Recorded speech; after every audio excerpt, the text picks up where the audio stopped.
আমনের বাম্পার ফলন, ভালো দামের প্রত্যাশা কৃষকের। পটুয়াখালীর রাঙ্গাবালিতে এবছরে চলতি মৌসুমে আমন ধানের আশানুরূপ ফলন হয়েছে। এর মধ্যে বিভিন্ন স্থানে ধান পাকতে শুরু করেছে। আর কষ্টে ফলানো সোনার ফসল ঘরে তুলতে ব্যস্ত সময় পার করছেন উপকূলের কৃষক কৃষানীরা। তবে বাজারে ধানের ন্যায্য মূল্য পাবে কিনা তা নিয়ে শঙ্কায় কৃষক। পটুয়াখালীর রাঙ্গাবালী উপজেলায় ফসলের মাঠ জুড়ে এখন শুধু ধান আর ধান। আবহাওয়া অনুকূলে থাকায় পটুয়াখালীর উপকূলে আমন ধানের আবাদ বেশি হয়েছে। ফলন ভালো হওয়ায় কৃষকের মুখে হাসি ফুটেছে। বিভিন্ন স্থানে জমির ধান পাকতে শুরু করেছে। ভালো দাম পেলে এবার লাভবান হবে বলে আশা করছেন কৃষকরা। কষ্টে ফলানো সোনার ফসল ঘরে তুলতে ব্যস্ত কৃষক কৃষানীরা। তারা জানান, শ্রমিক সংকটের কারণে গত কয়েক বছর ধরে মেশিনে ধান কাটেন তারা। তবে জ্বালানি তেলের দাম বাড়তি থাকায় উৎপাদন খরচ বেড়েছে চরমে।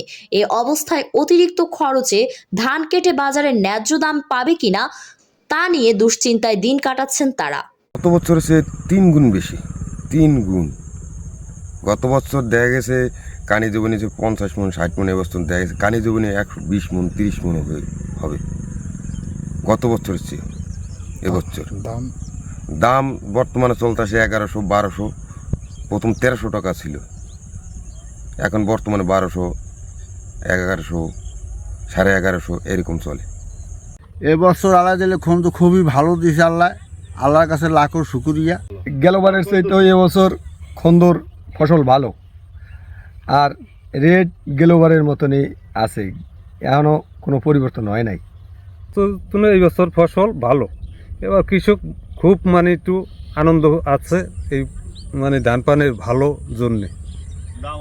দামও আছে, আল্লাহ দিলে এবছর দামও পাওয়া যাবে ভালো, আবার ফলনও ভালো। বড় ধরনের কোনো ঘূর্ণিঝড় না থাকায় এবং আবহাওয়া অনুকূলে থাকার কারণে আমনের বাম্পার ফলন হয়েছে। প্রতি হেক্টর জমিতে প্রায় 5 টনের মতো ফলন পাওয়া গেছে।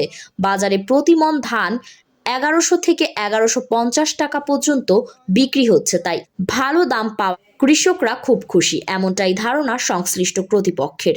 2023-24 অর্থ বছরে রাঙ্গাবালী উপজেলায় প্রায় 28,460 হেক্টর জমিতে আমনের আবাদ হয়েছে, যার অধিকাংশই ছিল উচ্চ ফলনশীল জাত। এবং বড় ধরনের কোনো ঘূর্ণিঝড় না হওয়ায় এবং আবহাওয়া অনুকূলে থাকায় আমনের বাম্পার ফলন হয়েছে। প্রতি হেক্টর জমিতে নমুনা শস্য কর্তনে দেখা গেছে প্রায় 5 টনের মতো ফলন পাওয়া যাচ্ছে এবং বাজারে প্রতি মণ ধান 1100 থেকে 1150 টাকায় বিক্রি হচ্ছে। আমনের ভালো দাম পাওয়ায় কৃষকরা খুব খুশি। উপজেলা কৃষি সম্প্রসারণ অধিদপ্তরের তথ্য মতে এবছর আমন ধানের আবাদ হয়েছে 28,460 হেক্টর জমিতে।